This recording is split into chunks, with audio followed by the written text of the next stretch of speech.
14वीं सदी का England. Church की घंटियां बज रही थी, लेकिन उनके पीछे सन्नाटा था। लोग प्रार्थना करते थे, लेकिन उन्हें समझ नहीं आता था कि वे क्या कह रहे हैं, क्योंकि परमेश्वर का वचन उनके लिए नहीं था। वो लैटिन में कैद था। उस अंधकार के बीच एक व्यक्ति खड़ा हुआ, एक साधारण विद्वान, लेकिन असाधारण साहस के साथ। उसने कहा, हर इंसान को अधिकार है कि वह परमेश्वर की आवाज अपनी भाषा में सुने। उसके शब्दों ने राजाओं को बेचैन कर दिया, पादरियों को क्रोधित कर दिया, लेकिन गरीबों को आशा दे दी। वह न डरा न झुका। उसे झूठा कहा गया, शाप दिया गया, यहां तक कि मरने के करीब 44 साल बाद उसकी कंकाल को कब्र से निकालकर जलाया गया। लेकिन उसकी आत्मा नहीं जली। वो बन गया रोशनी की पहली किरण, सुधार आंदोलन की सुबह का तारा। उसका नाम था जॉन विक्लिफ, और यह है उसकी कहानी, जिसने एक पूरी दुनिया को बदल दिया, कलम से, विश्वास से और बलिदान से। इतिहासकार कहते थे, विक्लिफ था सुधार की सुबह की पहली किरण, और लूथर बना उस भोर का उजाला जिसने अंधकार को चीर दिया। आइए इस अद्भुत यात्रा की उजाले में चलते। सन 1320 के आसपास इंग्लैंड के उत्तर में यॉर्कशायर नामक एक क्षेत्र था, शांत, हरियाली से भरा और खेतों से घिरा हुआ। यहीं एक साधारण किसान परिवार में जन्म हुआ एक बालक का, जिसका नाम रखा गया जॉन विक्लिफ। उस दौर में शिक्षा आम लोगों की पहुंच से बाहर थी।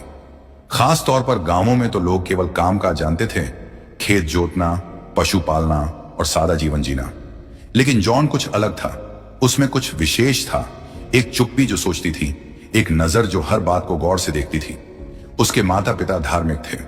वे रविवार को चर्च जाते, पादरी की बात सुनते और परमेश्वर की उपासना करते। लेकिन जॉन ने जल्द ही एक बात समझ ली। लोग परमेश्वर से प्रेम करते थे, लेकिन उन्हें परमेश्वर का वचन समझ नहीं आता था, क्योंकि बाइबल उस समय केवल लैटिन भाषा में थी और आम जनता को वह भाषा आती ही नहीं थी। जॉन के मन में एक सवाल उठता था, अगर परमेश्वर ने अपने वचन को सबके लिए दिया है, तो फिर यह आम लोगों की भाषा में क्यों नहीं है? जैसे जैसे जॉन बड़ा हुआ, उसका मन पढ़ाई में गहराई से लगने लगा। उसके माता पिता ने उसे शिक्षा दिलाने के लिए बहुत मेहनत की। एक दिन वह इंग्लैंड की सबसे प्रसिद्ध यूनिवर्सिटी ऑक्सफोर्ड में पहुंच गया। यह किसी गरीब किसान परिवार के लिए बहुत बड़ी बात थी। ऑक्सफोर्ड में जॉन ने दर्शन, धर्मशास्त्र, गणित और कानून की पढ़ाई की। वह बहुत बुद्धिमान था और जल्दी ही वहां के सबसे तेज छात्रों में गिना जाने लगा। लेकिन एक बात हमेशा उसके दिल में चलती रही, परमेश्वर के वचन को आम लोगों तक कैसे पहुंचाया जाए। ऑक्सफोर्ड में रहते हुए जॉन ने चर्च की व्यवस्थाओं को और करीब से देखा। उसने देखा कि चर्च की बहुत सी बातें परमेश्वर के वचन से मेल नहीं खाती। उसने यह भी देखा कि कैसे चर्च के कुछ अधिकारी भ्रष्ट हो गए थे और लोगों से पैसे लेकर उन्हें झूठी आशाएं दे रहे थे।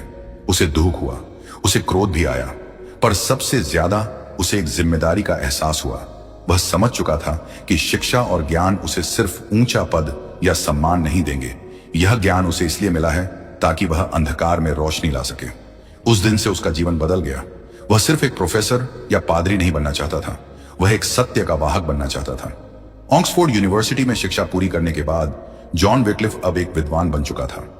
लोग उसकी बुद्धि की प्रशंसा करते थे।